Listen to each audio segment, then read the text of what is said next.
یہ صرف ایک منظر نہیں بلکہ پاکستان کی سیاست کا ایک بھیانک چہرہ ہے۔ یہ صرف بکریوں کا ایک ریوڑ نہیں بلکہ پاکستان کی مردہ قوم کی ایک مثال ہے۔ یہ سائیڈ ونڈو میں جو آپ ویڈیو ملاحظہ فرما رہے ہیں کہ جہاں پر ایک کھڈا کھودا گیا ہے اور اس کھڈے میں آگ لگا دی گئی ہے اور اس آگ کے گرد ان بکریوں کو گھمایا جا رہا ہے، جہاں پر ایک چرواہا آتا ہے اور اسے ایک ریوڑ لے کر آ جاتا ہے اور ان ریوڑ کو، ان بکریوں کو اس آگ کے ارد گرد گھماتا رہتا ہے، اور جب وہ خالی جگہ پر ہو جاتی ہے تو وہ جو چرواہا ہے وہ بھی اس بیچ سے نکل جاتا ہے، اور یہ بکریاں جو اس انتظار میں ہوتی ہیں کہ شاید یہی ہماری سلوشن ہے، یہی ہمیں صحیح سمت لے جا رہا ہے، لیکن ایک وقت آتا ہے کہ وہ بکریاں گھومتی رہتی ہیں اس آگ کے ارد گرد، لیکن وہ خاموش نہیں رہتی، وہ بس نہیں کرتی بلکہ گھومتی رہتی ہیں۔ اور ایک ایسی آگ ہمارے سیاستدانوں کی جانب سے بھی لگائی جاتی ہے، نفرت کی آگ، مذہب کی آگ، لسانیت کی آگ، غربت، جھوٹ اور خوف کی آگ، اور انہی آگ کے شعلوں میں عوام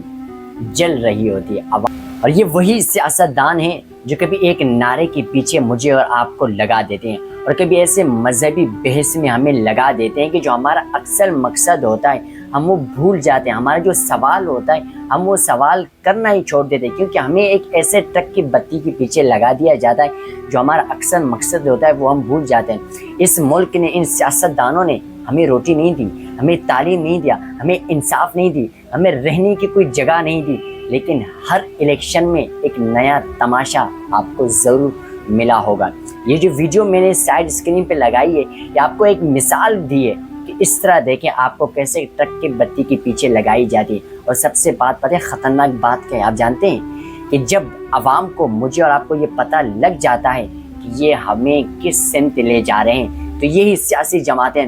پارٹیاں بدلتے ہیں، بیانیاں بدلتے ہیں اور خود بیچ سے نکل جاتے ہیں اور عوام کو اس مشکل میں کھڑے رہنے دیتے ہیں۔ اگر زندگی مثال دیا جائے تو اب یہ جو کرائسس سے ہم گزر رہے تھے، جہاں ملک کو ٹیکسیں دینی تھی، دوسروں کے قرضے اتارنے تھے، اس ملک نے خود بوجھ برداشت نہیں کیا بلکہ پیٹرول لیوی کی شکل میں میرے اور آپ سے جیب سے پیسے نکالے، جو اب تک اس کی سزا ہم بھگت رہے ہیں۔ لیکن ہم کبھی سوچتے ہی نہیں ہیں، ہم کسی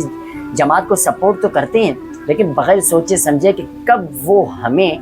اس میں گھمائے گی، کب وہ ہمارے موقع سے فائدہ اٹھائے گی، کیونکہ یہ وہی سیاستدان ہیں جو ہمارے ووٹوں سے اوپر آتے ہیں۔ جب آپ کا مقصد آتا ہے تو آپ ان کے سامنے جا کے گڑ گڑاتے ہیں، آپ ان کے پیروں پہ گرتے ہیں، لیکن وہ آپ کی بات سننے کو تیار نہیں ہوتے۔ لیکن یہ وہی بے غیرت لوگ ہیں کہ جب ایک وقت آتا ہے، الیکشن کا ٹائم آتا ہے، تو آپ کے گھر پہ آ کے نوک کرتے ہیں کہ ہماری الیکشن ہوگی، آپ نے ہمیں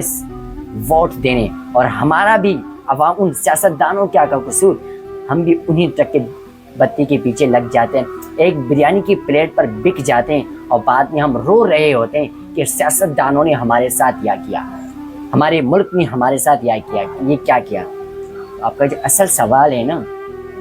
آپ وہ بھول رہے ہو، آپ اپنا مقصد بھول رہے ہو کہ ہمارا دراصل مقصد کیا تھا۔ تو یہ ویڈیو میں آپ میں یہی سمجھانے کی کوشش کر رہا ہوں کہ آپ سوال کریں۔ کبھی کبھی ہمیں یہ محسوس ہوتا ہے کہ ہم جب سوال کرتے ہیں تو ہمیں مشکلات کا سامنا کرنا پڑتا ہے، اس کی وجہ یہ ہے کہ ہم ایک ہی بندہ سوال کر رہا ہوتا ہے۔ اگر پوری قوم یکجا ہو کر ان حکمرانوں سے، لٹیروں سے سوال کریں نا، مجال ہے کہ یہ کسی کو کچھ کر سکیں۔ امید کرتا ہوں کہ ویڈیو آپ کو سمجھ آ چکی ہوگی۔ اگر آپ کی ویڈیو سمجھ آ گئی ہے تو اپنے ان نالائق دوستوں کو ٹیگ کریں، ان نالائق دوستوں کے ساتھ شیئر کریں جو اب تک اس ٹرک کے بتی کے پیچھے لگی ہوئی ہیں، جو اب تک سیاست کے پیچھے، کوئی عمران خان، کوئی قائد، تو کوئی بھٹو، تو کوئی شریف، تو کوئی کیا، یہ سارے ایک ہی خاندان کے پیچھے لگی ہوئے ہیں۔ یہ جتنے سیاستدان اپنے مفاد تک ہیں، آپ کے لیے انہوں نے کبھی سوچا ہی نہیں ہے، یہ وہی سوچتے ہیں جو ان کو فائدہ دیتا ہے۔ امید کرتا ہوں یہ ویڈیو آپ کو پسند آئی ہوگی۔ اللہ نگہبان۔